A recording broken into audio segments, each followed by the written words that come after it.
So I'm deaf and I don't know ASL. Let's chat about why that's okay and actually not super uncommon. So when families make the choice to go the cochlear implant route, some will choose to just focus solely on oral communication, and that's what my family did. And others will choose to learn a mix of both sign language and oral communication. So again, I'm only speaking about my experience here, and it will be different for everybody and their families. Not one of these choices is better than the other, and there's valid reasons for choosing either one, but here's why my family decided to focus solely on oral communication. So when I got the implant when I was 2 years old, I spent the majority of my life since then learning how to listen and speak with the processor so that I could have a higher probability of having a successful implantation. In addition, nobody else in my family is deaf besides my sister, who also wears a cochlear implant. So we did take a risk in only relying on oral communication, but it was a choice that made the most sense for our family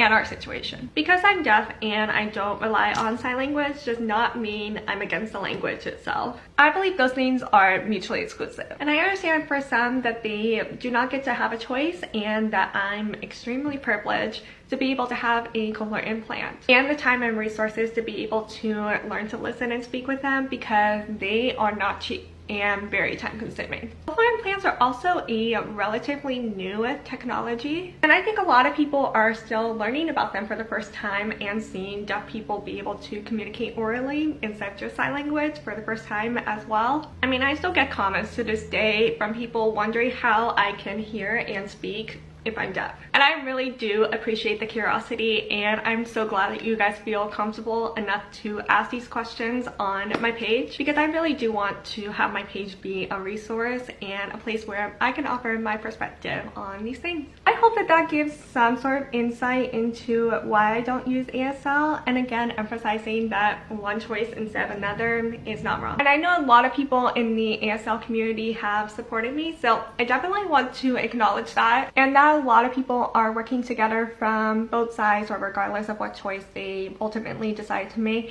this topic less divisive, and I absolutely appreciate that, and I know a lot of other people do as well. I'm currently working on another really fun project where we kind of dive into this a little bit more, so hopefully I can share that with you guys very soon. But until then, I'll chat with you guys next week for another Hear Me Out.